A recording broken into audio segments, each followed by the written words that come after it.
the other night was. Let's go out and show solidarity in protest kind of crap. And sports fans are like, oh, I'm here for the freaking All-Star game, if you want to call it that. I mean, that's just people are have overwhelmingly got to a point where we're rejecting that kind of BS, right? Plus, people aren't dumb. They know this league's not made any money. So, of course, she made this comment, taking a shot at Team Clark. Sabrina Ionescu was not thrilled with it. The ongoing controversy surrounding Kelsey Plum's remarks regarding Caitlin Clark has sparked significant discussion within basketball circles. This situation emerged following the Pay Us What You Owe Us shirt demonstration during a recent WNBA All-Star event, highlighting tensions within the league regarding player compensation and unity. The demonstration itself centers around financial grievances within the WNBA, a league that has struggled with profitability throughout its existence. Financial records indicate the organization has operated at a loss for approximately 2 decades, making salary increase demands particularly complex. However, upcoming media rights agreements are expected to generate substantial revenue growth, potentially addressing compensation concerns naturally through market forces. The controversy intensified when Plum made pointed comments about certain players' absence during team meetings, specifically referencing Team Clark members. Sabrina Ionescu's visible discomfort during these remarks became apparent to observers, suggesting internal disagreement about the approach. Not thrilled with it. Here we go. Well, it was a very powerful moment. We didn't, at least as players, we didn't know that was going to happen.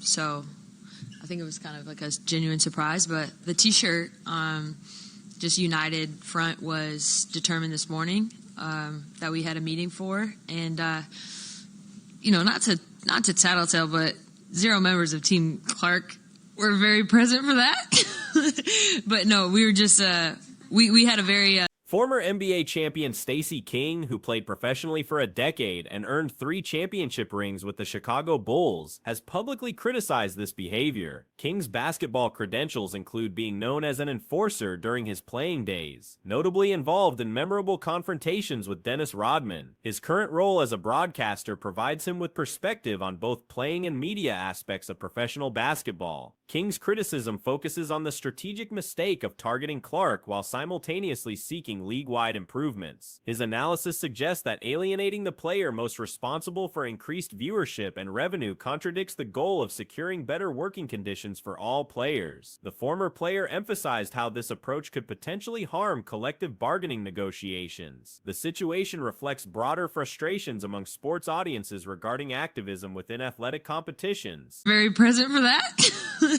But no, we were just... We had a very... That really needed to be mentioned.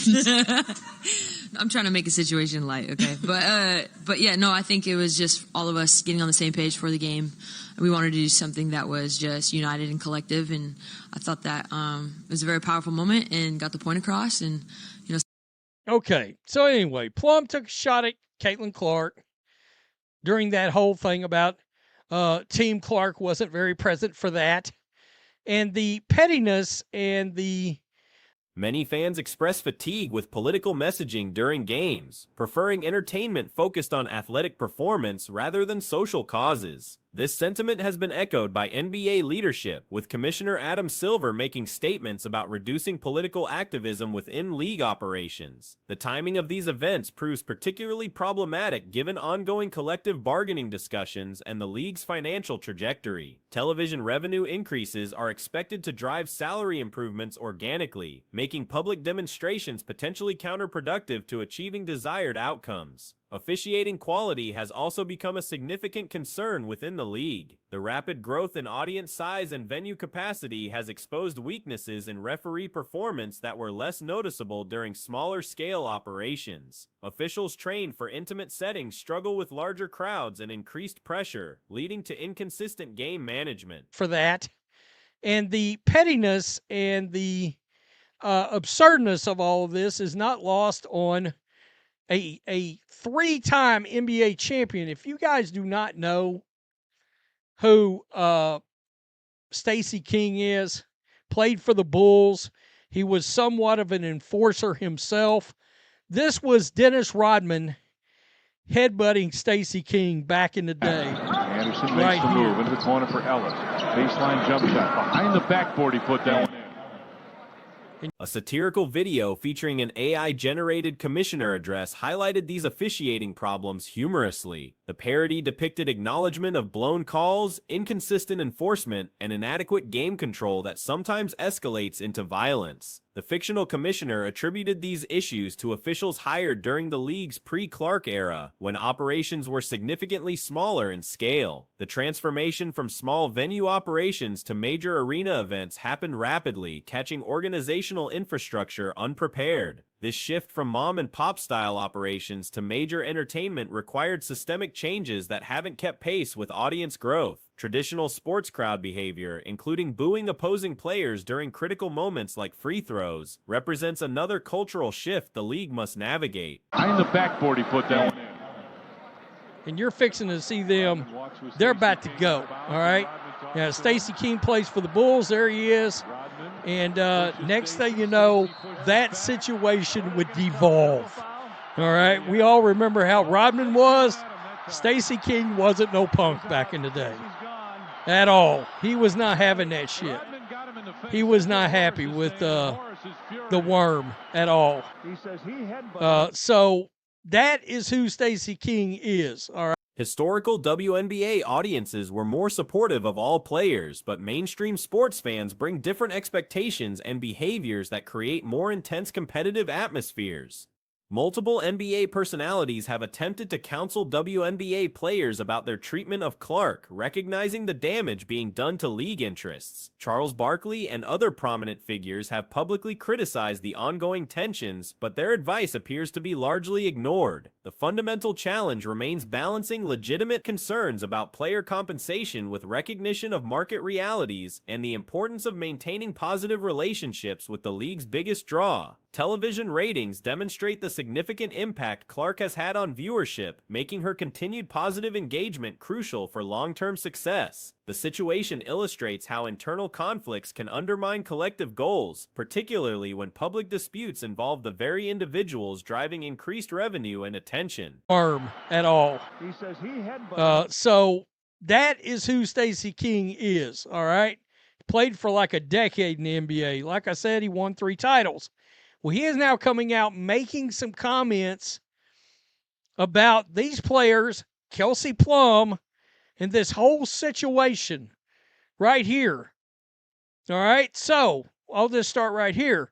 The women's basketball players made a powerful statement, powerful, during Saturday night's pregame of the All-Star game when they all took the court wearing shirts. Professional sports leagues typically benefit from presenting unified fronts during negotiations rather than highlighting divisions that could weaken bargaining positions. Current fan engagement levels represent unprecedented growth for the organization, making this period particularly important for establishing sustainable operational practices. The league's ability to capitalize on increased interest while addressing legitimate player concerns will likely determine its future trajectory. The contrast between past intimate settings where every sound was audible and current major venue atmospheres with thousands of engaged fans represents a dramatic shift requiring comprehensive operational adjustments. This includes everything from officiating standards to player expectations about crowd behavior and media attention. Resolution of these issues requires recognizing that individual success and collective advancement are interconnected rather than competitive goals. Shirts bearing the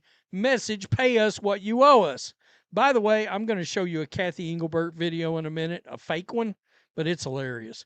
However, the former NBA champion and now broadcaster Stacey King surmised that the shade guard, LA Sparks, the guard, I guess it's supposed to be, the shade that the guard, Kelsey Plum, threw, there, I corrected it, at Indiana Fever megastar Caitlin Clark. Come on, Yahoo Sports. The league's most successful period coincides with its highest profile player, suggesting that supporting star performers ultimately benefits all participants. The ongoing situation serves as a case study in how professional sports organizations must balance activism, entertainment, financial sustainability, and player relations while navigating rapid growth and changing audience expectations. Success requires coordination rather than division among stakeholders working toward common objectives. Crowd cheering. The situation presents itself clearly. Fans receive a complete disappointment lasting 2 hours, yet voices continue demanding higher compensation. Supporters travel from across the nation, throughout Indiana specifically.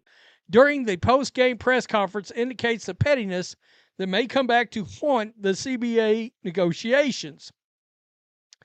And he goes on to give that statement I just played the video from.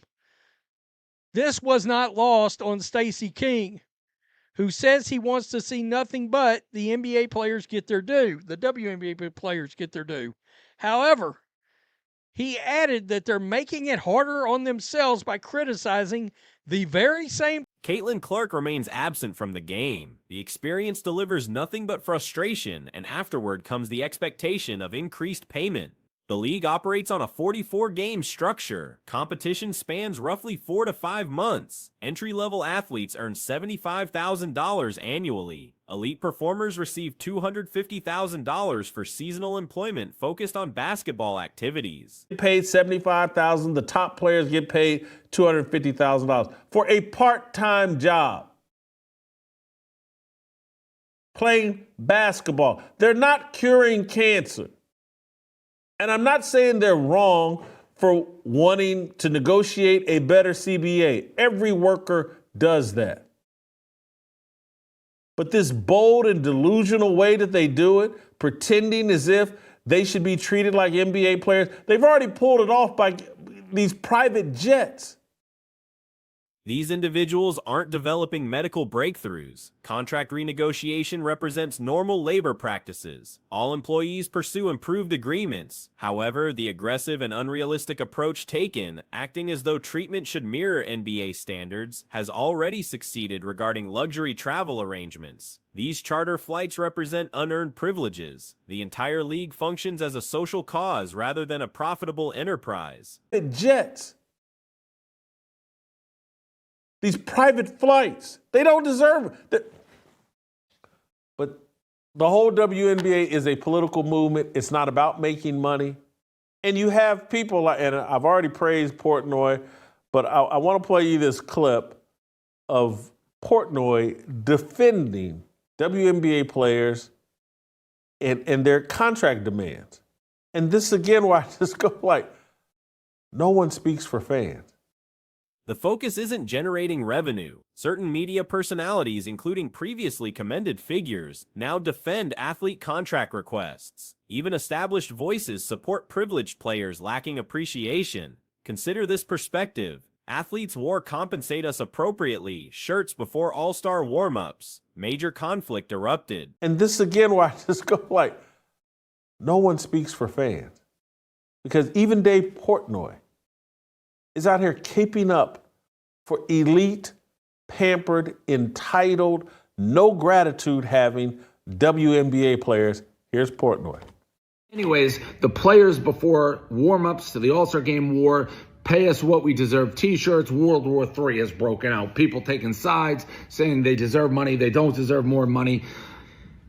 I don't know how anybody in the world with a brain, and maybe my brain, Divided opinions emerged regarding deserved compensation versus current arrangements. Rational thinking suggests women merit increased earnings currently. Given the opportunity to invest $250 million in bringing Boston a franchise, the decision would be immediate. Translation of these viewpoints reveals underlying trends rather than established facts. Arguments follow perceived momentum and obvious directions. However, television viewership, stadium attendance, ticket costs, and product sales, combined with private aviation and additional operational expenses, don't support such claims. Anybody in the world with a brain, and maybe my brain is just bigger than most, can rationally say the women don't deserve more money at this point. But if you told me I could pay $250 million and bring a team to Boston, I would sign that check in a heartbeat.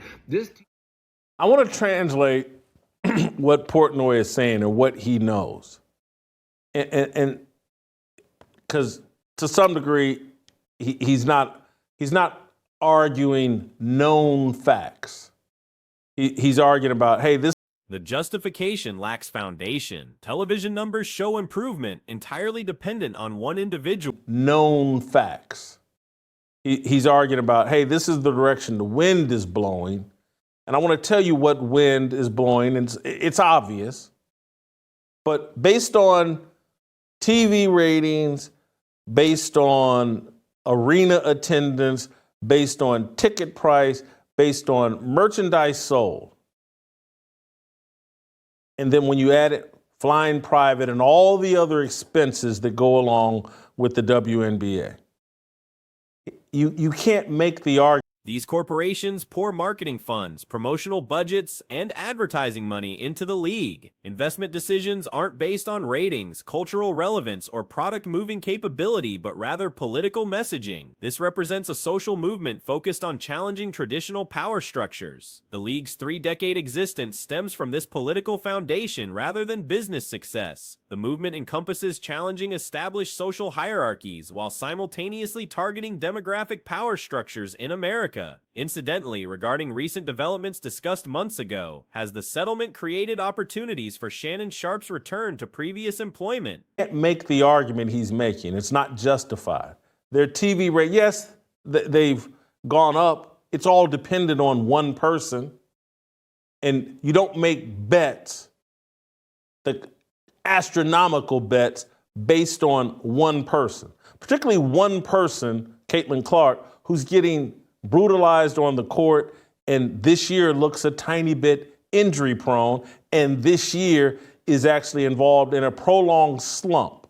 The return to ESPN appears likely. The settlement provided retirement-worthy compensation because his ESPN return brings revenue. Sponsor relationships with Nightcap can resume after their departure, making the financial settlement worthwhile. Payment might have reached $8 or $10 million, but future earnings through sponsors and network return will recover these costs. Sharpe deserves recognition for persistence during difficulties. He continued working consistently without disappearing or surrendering. Eventually, he resolved matters financially and learned from the experience before continuing his career. And this year is actually involved in a prolonged slump that mentally getting beat up and physically getting beat up. Caitlin Clark may not survive.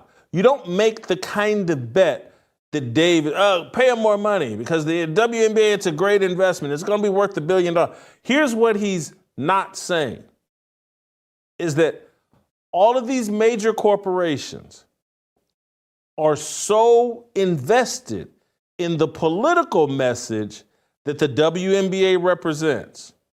Multiple payments likely occurred rather than a single settlement. When situations like Gabriella's emerge, additional individuals typically surface requiring similar resolutions. Sharpe represents valuable assets in cultural movements, justifying cleanup costs. Gabriella Zuniga's situation will likely improve significantly. Her social media attention increases daily. OnlyFans' retirement probably stems from alternative financial arrangements with multiple benefactors. In the political message that the WNBA represents, the woman kings, the feminist movement, that all of these major corporations are throwing dollars at the WNBA, marketing dollars, promotional dollars, advertising dollars at the WNBA, not based on ratings, not based on relevance, not based on the ability to move product, based on political messaging.